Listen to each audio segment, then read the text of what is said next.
in talking with Mormons, I have been taken back by the fact that it is very hard, very difficult to get straightforward answers from those that I speak with.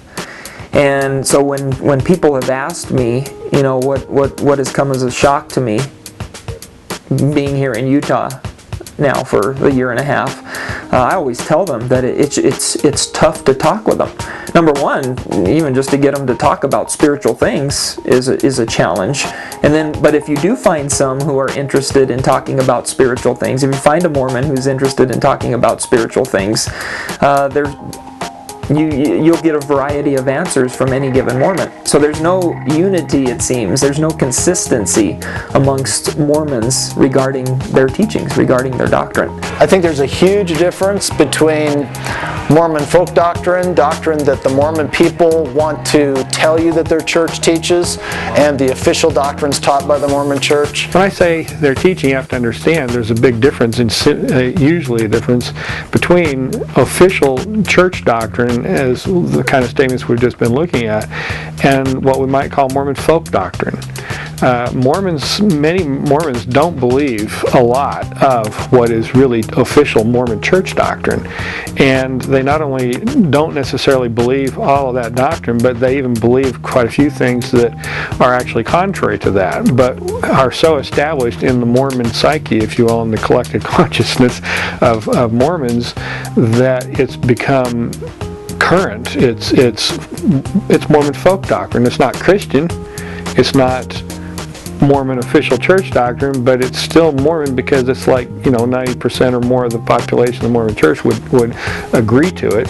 In recent years, it appears to be more and more difficult to get Mormon people to own up to the doctrines of their church. The strange doctrines, the different doctrines, the doctrines that are very unchristian. I don't think in the past it was nearly as difficult for them to own up to these doctrines, but now in our political climate that we're living in today, it appears as though it's almost impossible to get Mormon people, especially in political positions, to own up to any of the different doctrines that their church teaches and believes in. Even when they're common doctrines of their church, they just don't seem to want to talk about them because they realize how different they are than the main beliefs of modern Christianity or any kind of Christianity.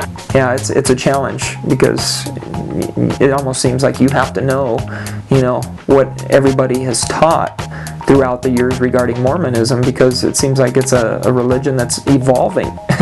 And so it just depends on where they fall into this spectrum of an evolving religion, and you have to know where they're at along that spectrum in order to be able to effectively communicate with them. It's much more difficult, I see now. It's much more difficult to hear what I would consider very precise traditional Mormonism coming from the leadership. It's not that I think they're changing their views, they're just not emphasizing it like they used to, because in my opinion, they worship at the altar of public opinion. They're very concerned about what people think about them. They want very much to be accepted by the Christian community.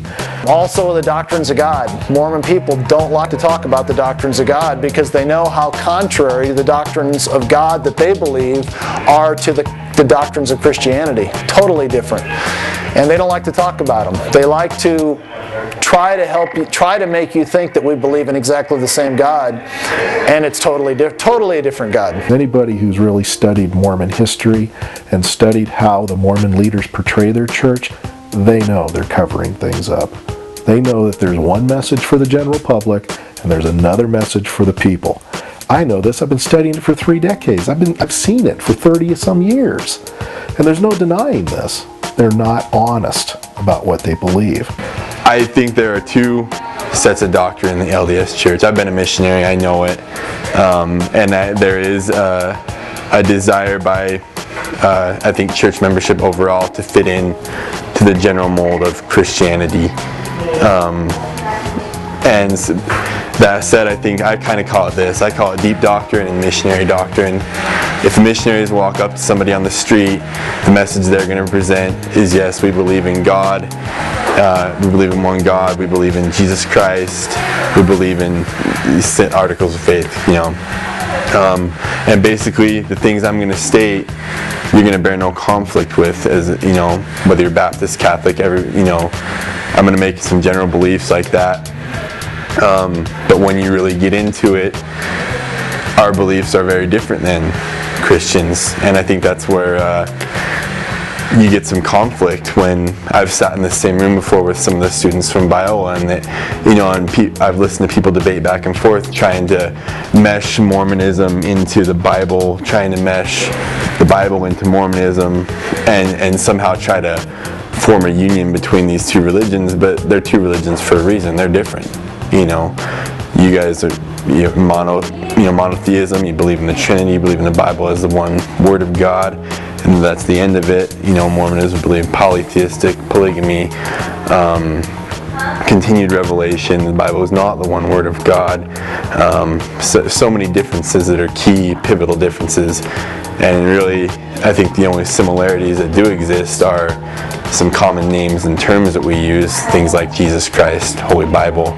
But even our definitions of those things at the core are completely different, And so I definitely think that they're, from the church's standpoint, in hopes to gain converts, there is some, what's the word? I don't think that they're as clear as they always should be about doctrine.